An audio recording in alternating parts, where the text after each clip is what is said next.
और इस वक्त मेरे साथ चर्चा करने के लिए एनडीटीवी राजस्थान पर गेस्ट भी हमारे साथ मौजूद हैं। नाम मैं तारुफ करा देती हूँ यहाँ पर। मेरे साथ मौजूद हैं इस वक्त कर्नल संतपाल राघव, जुड़ेंगे अब से थोड़ी देर में, लेकिन इस बीच मेजर मोहम्मद अली शाह हैं, एक्स ऑफिसर इंडियन आर्मी, और इसके अलावा देश रत्न निगम है, कॉन्स्टिट्यूशन एक्सपर्ट। आप दोनों का बहुत बहुत स्वागत है एनडीटीवी राजस्थान पर। जय हिंद। पहले हम लिए चलते हैं देश रत्न निगम जी के पास, उन्हीं का रुख करना चाहेंगे पहले और उनसे जान लेते हैं। सर, आज का दिन काफ़ी महत्वपूर्ण माना जा रहा है क्योंकि फ्रांस के जो राष्ट्रपति इमैनुअल मैक्रों हैं वो भी भारत में ही मौजूद हैं और इस बार के गणतंत्र दिवस में वो भी शरीक होंगे। तो इस बार का गणतंत्र दिवस बाकी साल के मुकाबले, बाकी दिवस के मुकाबले किस रूप में आपको अलग नज़र आ रहा है, बताइए विस्तार से। देखिए मणि जी, सबसे पहले तो 75वां गणतंत्र दिवस है भारत का, जी। तो वैसे ही महत्वपूर्ण हो जाता है। और दूसरा, फ्रांस के जो राष्ट्रपति हैं हमारे साथ मैक्रोन, भारत के रिश्ते एक उच्च स्तर पर हैं आपके राजस्थान फ्रांस के साथ, जी। जिसके कारण आप देखें हमारा रक्षा में उनका योगदान है। रक्षा रफाल उनके वहां से आया, बहुत ही उच्च कोटि का टेक्नोलॉजी ट्रांसफर हो रहे हैं और एक ट्रांसपेरेंट तरीके से, पारदर्शी तरीके से सारे कार्यक्रम हो रहे हैं फ्रांस के साथ। इसलिए मैं इसको बहुत महत्वपूर्ण मानता हूं। और यूरोप में अगर भारत को अपने प्रोडक्ट्स और अपने उत्पाद अगर भेजने हैं तो फ्रांस आपका वो दरवाजा है, वो द्वार है जिसके द्वारा आप पूरे यूरोप में अपने उत्पाद, अपनी सामान, अपनी चीजें, अपने लोग जो कि स्किल्ड लोग हैं, कौशल योग्यता अनुसार आप भेज सकते हैं वहां पर। तो ये हमारी अर्थव्यवस्था के लिए भी बहुत बड़ी बात है, हमारी जीडीपी भी इससे बढ़ेगी। और यूरोप इस वक्त गंभीर समय से गुजर रहा है, वहाँ के हालात खराब है, वहाँ बहुत महंगाई है, वहाँ तेल की कमी है। हमने उनको तेल दिया, यूरोप से हमने रशिया से तेल लिया, उसको यहाँ पे रिफाइन किया और भेजा फ्रांस में और यूरोप के और देशों में। तो फ्रांस हमारे साथ कंधे से कंधा मिलाकर खड़ा हुआ है, जो हमारे राष्ट्र के लिए भी अच्छा है। और सारी दुनिया, सारा विश्व भारत की तरफ एक आशा भरी नजरों से देख रहा है कि वो निकालेगा जो उनका संघर्ष चल रहा है, महंगाई से, सामान की कमी है, और भारत उस काम को बखूबी कर रहा है जिसमें फ्रांस का सहयोग मिल रहा है। फ्रांस एक द्वार है जिससे हम यूरोप में अच्छी तरह से अपने पैर जमा सकते हैं, चाहे वो रक्षा का मामला हो, चाहे वो हमारे स्किल्ड मैन पावर का मामला हो, चाहे वो आपके उत्पाद वहां पहुंचाने हो, चाहे अपनी सर्विसेज पहुंचानी हो। तो ये बहुत ही अच्छा समय है भारत और फ्रांस की मित्रता के लिए, यूरोप के लिए और विश्व के लिए भी। इसलिए मैं इस गणतंत्र को, 75वें गणतंत्र को बहुत ही महत्वपूर्ण मानता हूँ। मणि, निश्चित तौर पर महत्वपूर्ण हो जाता है इस बार का गणतंत्र दिवस। और इस वक्त हमारे साथ लगातार यहाँ बने हुए हैं रिटायर्ड मेजर मोहम्मद अली शाह जी भी बने हुए हैं। अली शाह जी, आपका रुख करना चाहेंगे और आपको भी ढेर सारी शुभकामनाएं गणतंत्र दिवस की, क्योंकि आप भी इंडियन आर्मी में रहे हैं, तो आप बखूबी बता पाएंगे कि आज के दिन के आपके लिए खास मायने क्या हैं, क्योंकि हमारे देश के वीर जवान, स्वतंत्रता सेनानी, जिन्होंने लोहा लिया दुश्मनों से और वो लड़ गए देश की आज़ादी के लिए, और आज हम उन्हीं की बदौलत हैं कि आज़ादी की सांस ले रहे हैं और ये गणतंत्र दिवस मना रहे हैं। आपके लिए आज के दिन के क्या मायने हैं?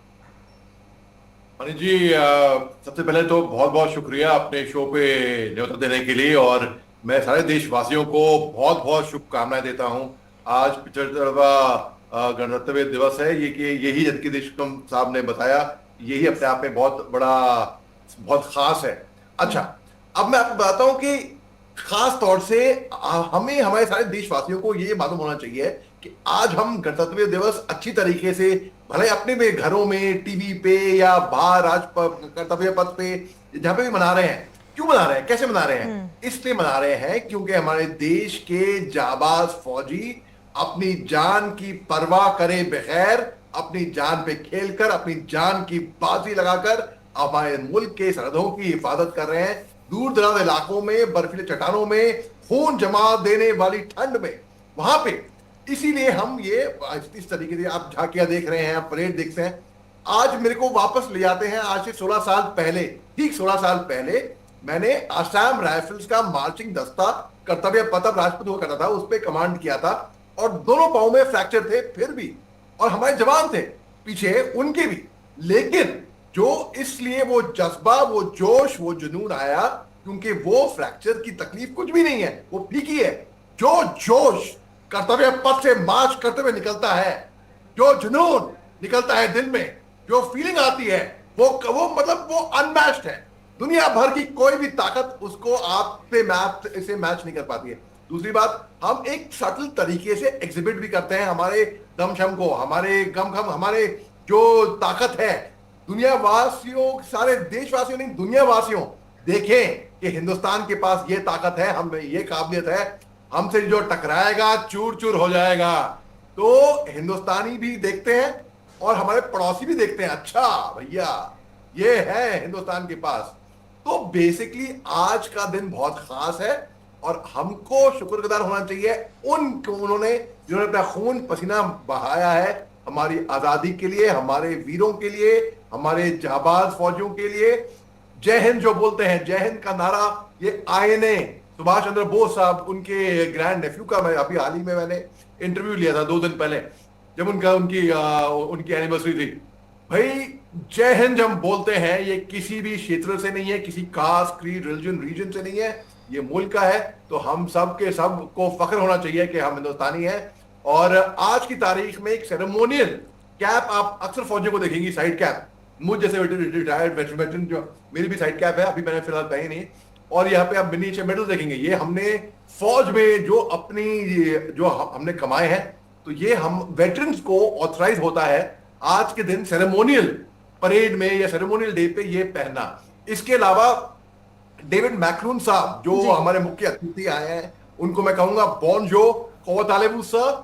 और जैसे कि देश रक्षा निगम साहब ने बताया कि ये बहुत अच्छा, ये हमारे जितनी भी डिफेंस की डील्स हो रही है, जैसे कि राफेल फ्रांस से आया है, हमने बाहर मुल्कों को सप्लाई करना शुरू कर दिया है, जैसे कि फिलीपीन जैसे अन्य देशों को डिफेंस इक्विपमेंट हमने एक्सपोर्ट करना शुरू कर दिया। जैसे कि हमारे देश के डिफेंस मिनिस्टर साहब राजनाथ सिंह साहब ने कहा था, हम चाहते हैं कि हिंदुस्तान केवल हिंदुस्तान के लिए ना बनाए बल्कि मेक फॉर द वर्ल्ड बनाए।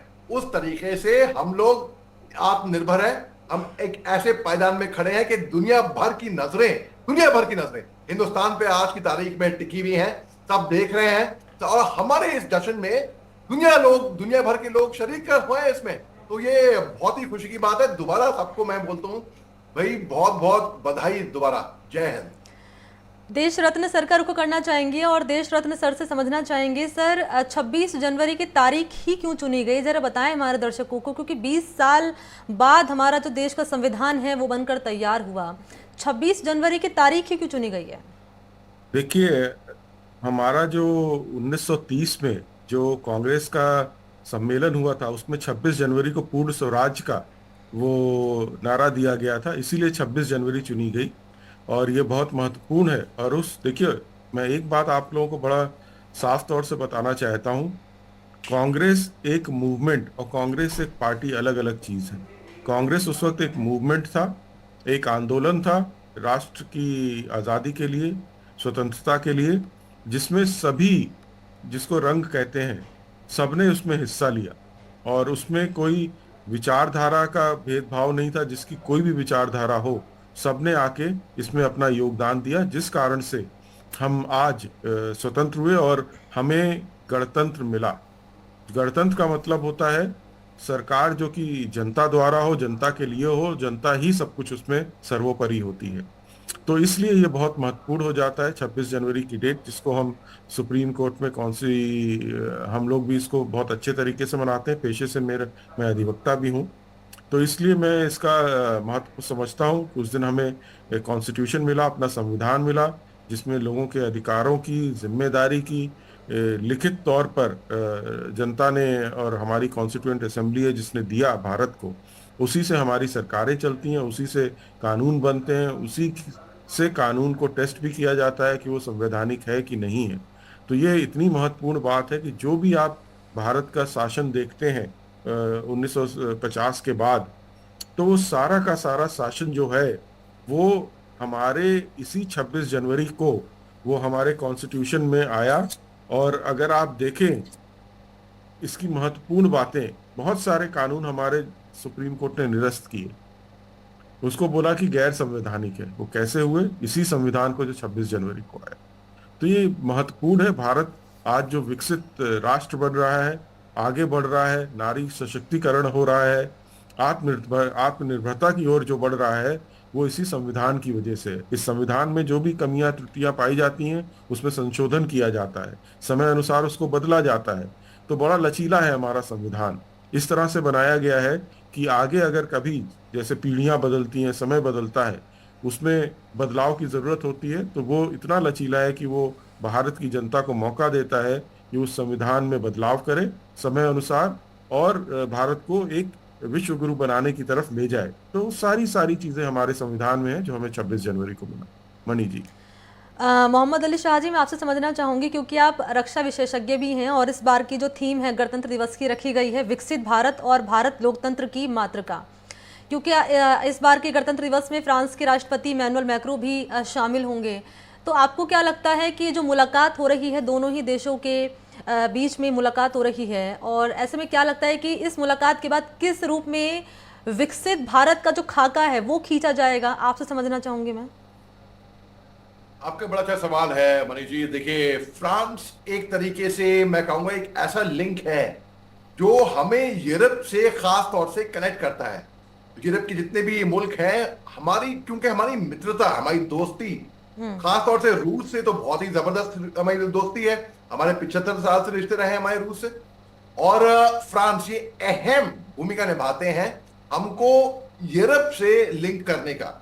अब मैं हल्का सा आपको 1 मिनट, क्योंकि अपने स्क्रीन पे आप जो दिख रहा है, मैं कहूंगा ये कंधों से मिलते हैं कंधे, कदमों से कदम मिलते हैं, हम चलते हैं जब ऐसे तो दिल दुश्मन के हिलते हैं, भूलेगा ना ये जहां कुछ ऐसा कर जाएंगे, हम अपने वतन के लिए हम हंस के मर जाएंगे। तो क्योंकि ये मेरे को जोश आया ये देख के, परेड देख के आपके टीवी स्क्रीन पे। अच्छा, अब मैं आता हूं वापस आपके फ्रांस के साथ। देखिए, हम स्ट्रेटेजिकली अगर देखा जाए, जैसे कि हमने देशरत्न साहब ने बताया, पहले मैंने भी बताया आपको कि राफेल, हम फ्रांस बल्कि हमारा बड़ा अच्छा डिफेंस पार्टनर है एक तरीके से। हम बहुत से डिफेंस इक्विपमेंट वहां से करते हैं, और बहुत से लोग ट्रैवल टूरिज्म के तौर पे, इकोनॉमी के तौर पे, ट्रेड के तौर पे, डिप्लोमेसी के तौर पे हमारे रिश्ते इनसे बहुत ही अच्छे रहे। सन 2015 में बैरक ओबामा साहब आए थे चीफ गेस्ट हिंदुस्तान में, क्योंकि हर साल हम किसी ना किसी फॉरेन कंट्री के राष्ट्रपति को या हेड ऑफ स्टेट को बुलाते हैं। तो मैं